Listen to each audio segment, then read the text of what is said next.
नमस्कार दोस्तों, बहुत बहुत स्वागत है हमारी यूट्यूब चैनल पे। आशा करता हूँ सब अच्छे होंगे। काफी दिन बाद लास्ट सैटरडे फ्राइडे को हमने ट्रेड किया था और उसके बाद जाके आज मार्केट थोड़ा सा हरियाली देखने को मिल रही है। नहीं है, थोड़ा थोड़ा ग्रीन लग रहा है, लेकिन अगर आप इंडेक्स के देखोगे तो रेड लग रहा है। इसके पीछे का रीजन है, अगर आप निफ्टी 50 देखोगे तो मार्केट गैप डाउन बहुत ज्यादा हुआ है। कल का क्लोजिंग प्राइस 22,144 था और आज ओपन हुआ मार्केट 21,974, मतलब 300 पॉइंट गैप डाउन खुला। बहुत ज्यादा गैप डाउन खुला और गैप डाउन खुलने के बाद मार्केट रिकवर कर रहा है, हाई लो लगा रहा है धीरे धीरे। कॉन्सेंट्रेशन बहुत ज्यादा मार्केट में मूवमेंट भी नहीं, धीरे धीरे स्लोली बाइंग हो रहा है। और निफ्टी बैंक थोड़ा प्लस में है। निफ्टी बैंक गैप डाउन ज्यादा नहीं खुला था। गैप डाउन खुलने इसका मतलब आईटी सेक्टर ज्यादा गैप डाउन हुआ है और गैप डाउन खुल के अपने कल का क्लोजिंग प्राइस को भी ब्रेक करके मूवमेंट आ रहा है। अच्छा, यानी अरे एक बार निफ्टी बैंक का हम देखें तो क्या निफ्टी बैंक में सीपीआर भी बढ़ रहा है। हाँ, निफ्टी बैंक अगर आप देखोगे तो बाहर ज़्यादा इंटरेस्टेड हो रहे हैं कंपेरिजन टू पीसीआर। तो इंक्रीज हो ही रहा है, सीपीआर भी इंक्रीज हो रहा है। और यहीं आप अगर सेंसेक्स को उठा के देखोगे तो उतने ज़्यादा निफ्टी 50 में उतने ज़्यादा बाहर इंटरेस्टेड नहीं है जितने निफ्टी बैंक में इंटरेस्टेड, इसलिए निफ्टी बैंक भाग रहा है। लेकिन हमें आज भी अभी ऑप्शन में ट्रेड नहीं करना है। मैंने क्या बोला, अभी कुछ दिन और अवॉइड करना है, तो हमें अभी स्टॉक में ही ट्रेड करना है क्योंकि स्टॉक में थोड़ा सा इजी होता है कंपैरिजन टू इंडेक्स। तो सबसे पहले हमें स्टॉक में ट्रेड करने के लिए स्टॉक सिलेक्शन की जरूरत है। आपने अधिकतर सबसे ज्यादा कीवर्ड्स यूज करे जाने वाला यही है कि इंट्राडे के लिए स्टॉक सिलेक्शन कैसे करें। और आपको बहुत सारे लोग कुछ ना कुछ ओआई, कोई वैल्यूम, कोई कल का हाई कल का लो, सब अपने अपने माइंडसेट से अलग अलग बताते हैं। लेकिन मैं आपको एक सीरियसली बात बताऊं कि कल क्या हुआ मार्केट में आज से मतलब नहीं, आज क्या हो रहा है कल से मतलब नहीं। तो प्रेजेंट टाइम में मार्केट में क्या हो रहा है ये डिसाइड करता है कि कौन सा स्टॉक क्या है। अब हमें जब ऑप्शन में जाते हैं तो हमारे पास आई थिंक 200 स्टॉक है, 200 स्टॉक है। 200 स्टॉक में हमें एक स्टॉक ऐसे पिक करना है जो कि स्मूथली बाइंग हो, स्ट्रेंथ हो, मूवमेंट हो, सब कुछ हो, ऐसे स्टॉक एक पिक करना है। एक चीज आपको मैं बता दूं, स्टॉक में तीन तरीके के मूवमेंट होते हैं।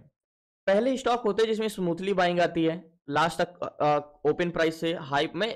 स्मूथली का मतलब क्लोज बेरिश और बुलिश दोनों साइड की बात कर रहा हूं, मतलब दोनों साइड मूवमेंट आते हैं स्मूथली, लास्ट तक एक तरफा रहते हैं। और एक होते हैं जो जाना तो ऊपर चाहते हैं नीचे जाना चाहते हैं, लेकिन काफी ज्यादा मशक्कत करना पड़ता है, कुछ इस टाइप से। ऐसे आपको चार्ट तो ऊपर जाते हुए दिखेगा लेकिन उसको काफी कॉन्सेंट्रेशन करता है। और तीसरा पॉइंट है कि आपको जाता तो स्मूथली दिखेगा लेकिन कहीं से भी रिवर्स कर सकता है। तो हमें ऐसे स्टॉक तो पिक ही नहीं करना, हमें फर्स्ट स्टॉक या सेकंड स्टॉक ऐसे स्टॉक को पिक करना है। देखो, मैं एक चीज ये भी बता दूं, आपके माइंड में बहुत सारे मिथ होती है। इंडेक्स में ट्रेड करना क्यों डिफिकल्ट है, स्टॉक में ट्रेड करना क्यों डिफिकल्ट है, इसके पीछे का मैं रीजन बताता हूँ। ट्रेड किसी भी करोगे, डायरेक्शन जब तक नहीं पकड़ पाओगे आप ट्रेड नहीं कर सकते। डायरेक्शन पकड़ने के लिए आपको डाटा रीड करना आना चाहिए। लास्ट तक बढ़ेगी तो जब तक आपको डायरेक्शन पकड़ में नहीं आना चाहिए आप ट्रेड नहीं कर सकते। तो हमें डायरेक्शन पकड़ने के लिए हम कोई स्टॉक देखते हैं, डाटा देखते हैं। हमें ये डाटा सिर्फ देखना होता है एक स्टॉक को पिक करने के लिए। हम यहीं से एक स्टॉक को डिसाइड कर सकते हैं कि ये स्टॉक क्या मूवमेंट करेगा, क्या स्ट्रेंथ रहने वाली, किस साइड का डायरेक्शन रहने वाली। ठीक है, जब हम एक, ये तो हमने अदानी पोर्ट्स को देखा, हम एक इंडेक्स को जब लगाते हैं यानी निफ्टी बैंक को, तो पहली चीज हमें ये देखनी होती है, दूसरी चीज हमें एड द मनी का डाटा देखना होता है, और तीसरी सबसे इंपॉर्टेंट चीज, ये जो भी डाटा देख रहे हैं ये क्या डाटा हमें दिखाई दे रहा है, यहां पे लिखा हुआ, ये इंपॉर्टेंट ही नहीं करता। क्या चेंजेस हो रहे हैं, मतलब हमने यहाँ पे देखा, अब हमें ये देखना है कि यहाँ पे बदलाव किस साइड के हो रहे हैं, चेंजेस डाटा यानी कंटिन्यू चेंजेस क्या हो रहा है ये पिक करना है। तब हम जाके किसी भी इंडेक्स का डायरेक्शन पकड़ पाएंगे। तो ये समझने के लिए आपको क्या जानना पड़े, एक्सपर्ट होना पड़ेगा, एक्सपीरियंस हो। पहली बात तो डाटा रीड करने का होना ही चाहिए, उसके बाद एक्सपीरियंस होना चाहिए। तो इसीलिए इंडेक्स ट्रेड करना डिफिकल्ट है कंपैरिजन टू स्टॉक। लेकिन स्टॉक में अगर हम डाटा रीड करना, देखो स्टॉक का डाटा आप क्वेश्चन करते हो कि ठीक है आप अच्छे से एक्सप्लेन करो कि क्या यूज करना है। देखो ये बहुत बड़ा टॉपिक है ऑप्शन चेन का, स्टॉक ऑप्शन चेन का, इंडेक्स ऑप्शन चेन का। हम एक 15 से 20 मिनट की वीडियो में हम सारी चीजें कवर नहीं कर सकते। या तो ट्रेड कर सकते हैं या तो फिर स्टॉक के बारे में डिस्कशन कर सकते हैं। तो ये बहुत एक बड़ा टॉपिक है। तो हमें स्टॉक में क्या क्या डाटा देखना चाहिए ये तो मैं आपको बताता ही हूँ, लेकिन कितना क्या रेंज होता है ये आपको बहुत बड़ा टॉपिक है, तो ये हम बाद में कभी चर्चा करेंगे इस चीज को। तो हमें 200 प्लस स्टॉक में हमें एक स्टॉक पिक करना है जो कि अच्छा मूवमेंट को, जैसे ये पावर ग्राइड है 3000 है, अच्छा मूवमेंट है। और भी स्टॉक पीएफसी है, अच्छा मूवमेंट कर रहा है। और भी स्टॉक ओएफएस है। अब देखो हर कुछ सब कुछ डाटा ही नहीं होता, वो यहाँ पे क्या लिखा है ये भी इंपॉर्टेंट है। जैसे ओएफएसएस है, ठीक है, ये स्टॉक है। अब यहाँ पे 1576 put buyer, 3000 put seller and 2000 call seller, call buyer and 4000 call seller. अब इसमें देखोगे कि कॉल बायर तो बहुत अच्छे हैं, यानी वैल्यूम तो बुलिश बहुत अच्छा है। तो अगर बहुत अच्छा वैल्यूम है तो क्या इस पे ट्रेड लेना चाहिए? नहीं, क्योंकि इसमें कॉन्ट्रैक्ट ग्रीन नहीं है। अब इस स्टॉक में आपके लोगों का एक क्वेश्चन होता है भाई, प्राइस एक्शन कभी कभी बहुत अच्छा वर्क करता है, कभी कभी वर्क ही नहीं करता है। तो इसके पीछे का रीजन यही है कि आप जब डाटा के फेवर में ट्रेड करते हो तो प्राइस एक्शन वर्क करता है, डाटा के फेवर में नहीं। अब इस स्टॉक क्या है, बोथ साइड मूवमेंट करेगा, मतलब किसी भी तरफ का कोई स्ट्रेंथ नहीं, इसमें बायर समझता है कहीं भी जाने के लिए ना सेलर। ये स्टॉक में कोई भी साइड हम ट्रेड नहीं कर सकते हैं। एक्जेक्टली है, देखा आपको, हम इस स्टॉक में किधर भी ट्रेड नहीं कर सकते हैं, ये स्टॉक में रिस्क है। एक्जेक्टली ऐसे बोथ साइड मूवमेंट करेगा। अब हमें एक स्टॉक पिक करना है जिसका सबसे बेस्ट डाटा हो, जो सबसे अच्छा चल रहा हो। अब हमें देखो, सबसे पहले मैं आपको बता दूं, मार्केट में दो चीज होती है, एक होते हैं हमारे सेलर, ठीक है, सेलर, और एक होते हैं हमारे बायर, ठीक है, बायर, सेलर और बायर। अब सेलर को हम कहते हैं क्या, पीसीआर, ठीक है, पीसीआर जो होते हैं हमारे वो सेलर होते हैं, सेलर, ठीक है। अब सेलर का काम क्या होता है, सेलर का काम होता है मार्केट को ऊपर जाने से रोकना और नीचे जाने से रोकना, ठीक है, बस इतना काम होता है, ठीक है। और बायर को हम बोलते हैं, क्या बोलते हैं, सीपीआर, सीपीआर, और इनका काम होता है मार्केट को ऊपर ले जाना और नीचे ले जाना, ठीक है। यानी सेलर का सिर्फ इतना काम है, पीसीआर का सिर्फ इतना काम है कि मार्केट में या तो रेजिस्टेंस क्रिएट करना या तो सपोर्ट क्रिएट करना। लेकिन जो मार्केट ट्रेवल कर रहा है, जो मार्केट चल रहा है, वो कौन चला रहा है, वो बायर चला रहा है। तो हम जो देखते हैं, आपको बहुत जगह बताया जाता है कि पीसीआर 1 के ऊपर रहेगा तो पॉजिटिव ट्रेड लेना है, 1 के ऊपर नीचे रहेगा तो नहीं, ऐसा नहीं है। पीसीआर कितना भी पॉजिटिव होता जाएगा, अगर उसमें बायर इंटरेस्टेड नहीं है तो सपोर्ट पे क्या करेगा, कंसोलिडेशन करेगा, वो थोड़ी ना मूवमेंट करेगा। तो सेम चीज, सेम थिंग यही है कि हमें मेन इंपॉर्टेंट बायर होते हैं, बायर किस साइड का इंटरेस्टेड है, मार्केट उसी साइड ट्रेवल करेगा। तो हमें इतने सारे स्टॉक में एक स्टॉक ऐसे पिक करना है जो एक तरफा हो। लास्ट तक बन रही।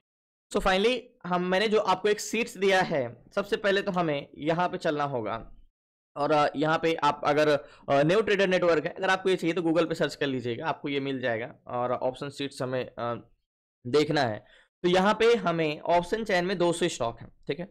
200 स्टॉक में एक स्टॉक मुझे ऐसे पिक करना है जो एक तरफा हो, मुझे डाटा रीड करना आना है। अब हम सबसे पहले देखें कि सबसे ज्यादा कौन सा सेक्टर, अगर हम देखें सेक्टर की बात करें तो सबसे ज्यादा कौन सा सेक्टर परफॉर्म कर रहा है, तो पीएसयू बैंक जो कि 1.86% है, केमिकल भी अच्छा चल रहा है, एंड मेटल भी अच्छा चल रहा है, रियल्टी भी अच्छा चल रहा है, ऑयल इंडिया गैस चल रहा है। तो सबसे ज्यादा पीएसयू बैंक अच्छा चल रहा है, 3.5%, 2% देखते हैं। अगर इसमें अगर स्ट्रेंथ देखें तो सबसे ज्यादा स्ट्रेंथ किसमें है, तो आप यहाँ पे टैब करोगे तो ये देखो, ये सीपीआर की बात कर रहे हैं, ये पीसीआर की बात कर रहे हैं, यानी ये कौन है, ये बायर है, ये सेलर है।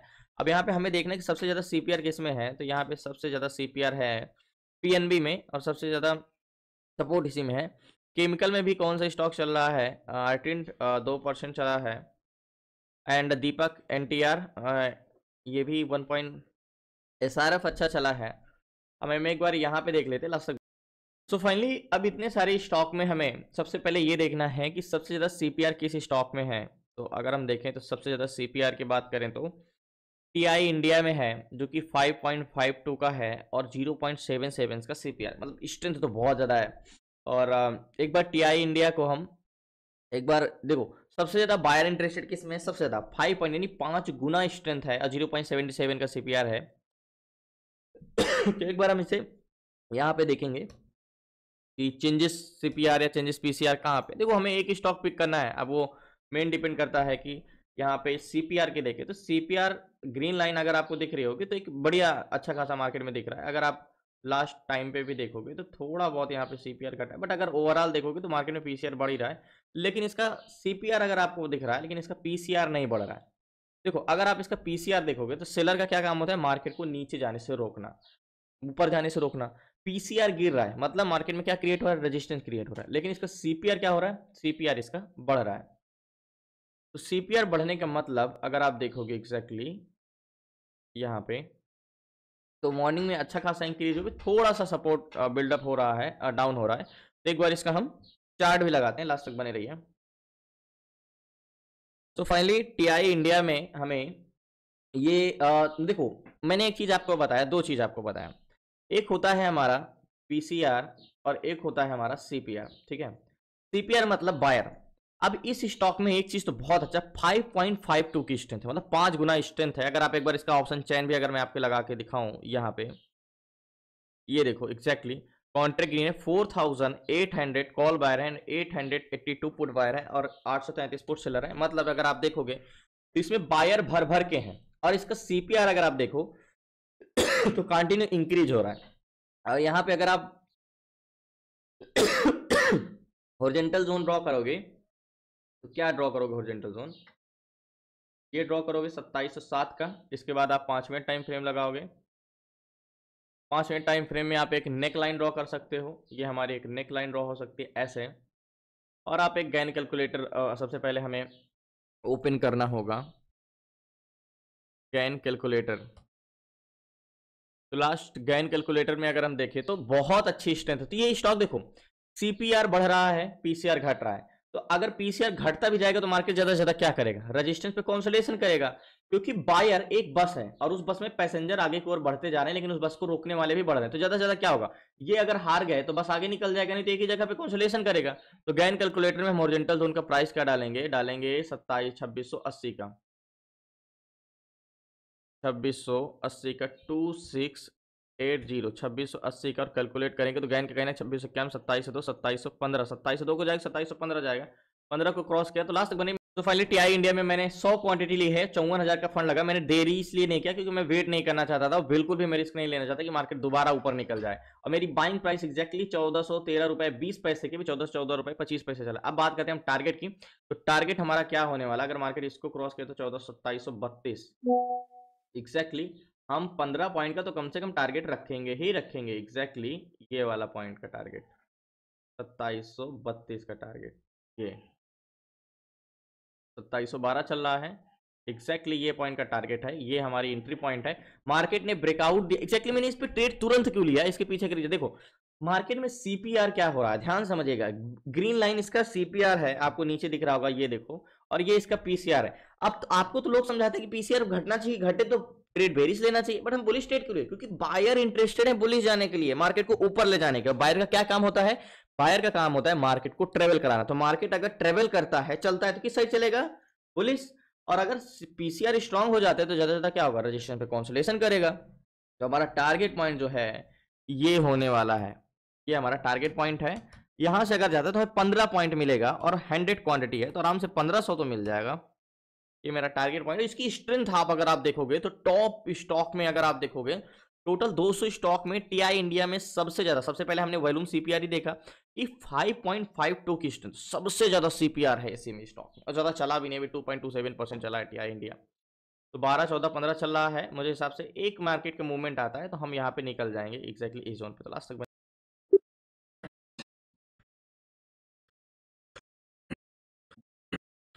तो फाइनली टीआई इंडिया में जो हमने ट्रेड लिया है, मार्केट थोड़ा बहुत लो को टेस्ट करने आएगा, हो सकता है इसको भी टेस्ट करने आ जाए। बट मैं आपको बता दूं ये एक तरफा स्टॉक है, या तो ज्यादा से ज्यादा कंसोलेशन करेगा या तो टारगेट देगा। टारगेट हमने उतना बड़ा लिया नहीं है।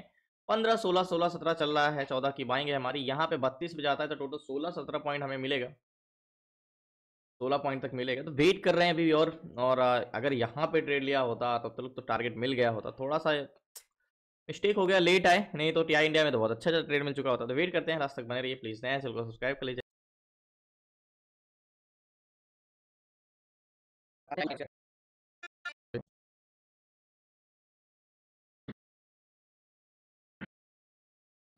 तो फाइनली 24 25 मात्र 5 पॉइंट और बचा है। 10 पॉइंट का प्रॉफिट तो मिल रहा है, 5 पॉइंट और जाता है तो हम एग्जिट करेंगे। काफी कॉन्सोलेशन के बाद है तो एक तरफा ही, तो इस चीज का तो रिस्क नहीं है। इंडिया में 24 चल रहा है एंड 30 पे जाता है तो एग्जिट करते 5 पॉइंट।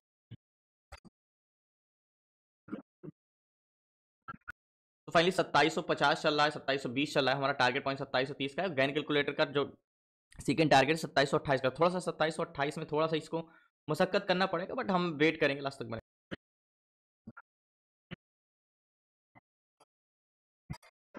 तो फाइनली टीआई इंडिया में जो हमने ट्रेड लिया है अभी 2790 चल रहा है। 2800 2900 3000 की एग्जैक्टली हम एग्जिट करेंगे। 2790 चल, थोड़ा सा ही टारगेट बचा एग्जैक्टली मैं एग्जिट कर दूं, लेकिन मुझे पता है कि ये एक तरफा है और इसको जाना ही ऊपर है। तो वेट करते हैं। 2790 2700 2800 चल रहा है तो 2 पॉइंट एक्चुअली गैन के थोड़ा सा 2800 का जोन है, तो 2800 थोड़ा उसको मशक्कत करना पड़ेगा, लेकिन जल्दी ये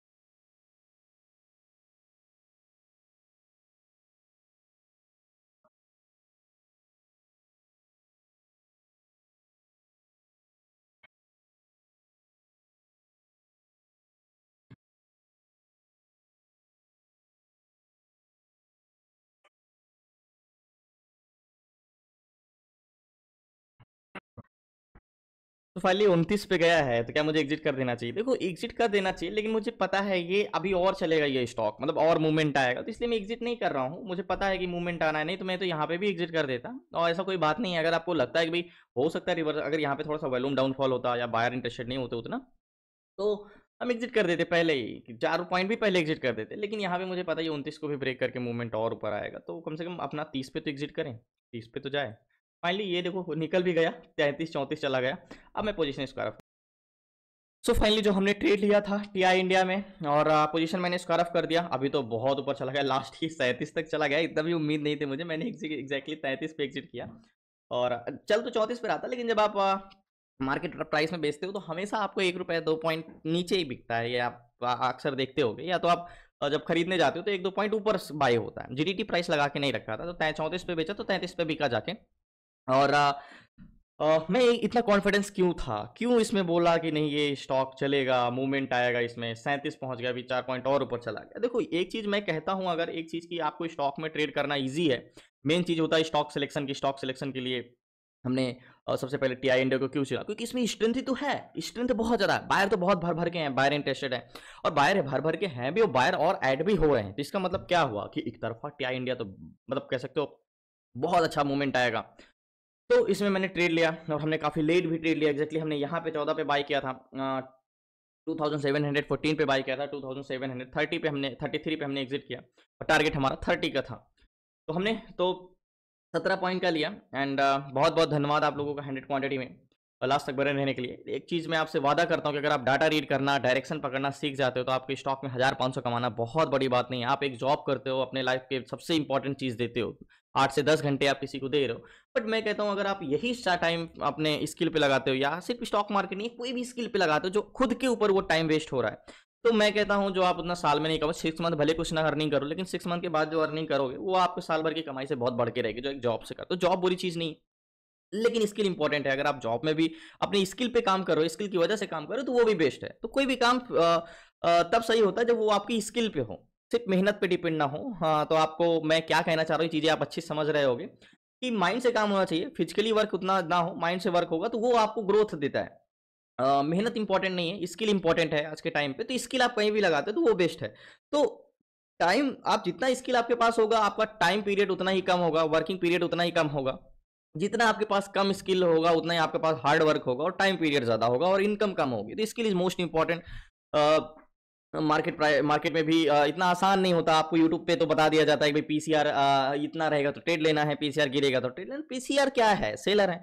मैं कहता हूँ पीसीआर 2 पॉइंट का होगा, 1 से नहीं 2 होगा, तब भी आप बुलिश ट्रेड नहीं बना सकते जब तक बायर इंटरेस्टेड हो। मार्केट चलाता है, देखो हमें मार्केट को समझने के लिए ना कोई इंडिकेटर की जरूरत है, ना कोई कैंडल स्टिक की जरूरत है। कैंडल स्टिक आप क्या काम करोगे, आपका 100 में मात्र 2% वर्क करता है, प्राइस एक्शन 100 में 30% वर्क करता है। सिर्फ एक दो व्यक्ति का माइंडसेट समझो, एक होते हैं सेलर और एक होते हैं बायर। अब ये समझ लेना कि बायर मार्केट को चलाते हैं और सेलर मार्केट को रोकते हैं। अब आपको यही समझना है कि बायर क्या चाह रहा है मार्केट में और सेलर क्या चाह रहा है, बस इन दोनों का माइंडसेट पढ़ो। जैसे हमने टीआई इंडिया में पढ़ा, टीआई इंडिया में हमने ये समझा कि भाई सीपीआर बहुत अच्छा है, बायर बहुत ज्यादा है इसमें, और बायर 5.52 की स्ट्रेंथ है, और कंटिन्यू बायर इंक्रीज भी हो रहे हैं, और सेलर 0.77 का है, और सेलर घट रहे हैं, तो सेलर को तो हमने कोई ध्यान ही नहीं दिया। यही चीज मेन होता है। बाकी आपको सीखना है ए टू जेड सारी चीजें स्टॉक मार्केट से रिलेटेड, तो डिस्क्रिप्शन में नंबर है, आप उसे व्हाट्सअप करके जुड़ सकते हैं। आई थिंक मुझे ये 40 भी जाके दिखाएगा लग रहा है, और आप जुड़ सकते हैं। लास्ट तक बने रहने के लिए धन्यवाद। और आपको सीखना है टू जेड सारी चीज स्टॉक मार्केट से रिलेटेड, स्टॉक इंट्राडे कैसे करना है, stock SIP, ETF SIP, option selling, option buying, stock option chain, index option chain, option selling, A to Z सारी चीजें 6 मंथ की क्लासेस में, तो डिस्क्रिप्शन में नंबर है, आप उसे व्हाट्सअप करके जुड़ सकते हैं। धन्यवाद आपका, शुक्रिया एंड जय हिंद।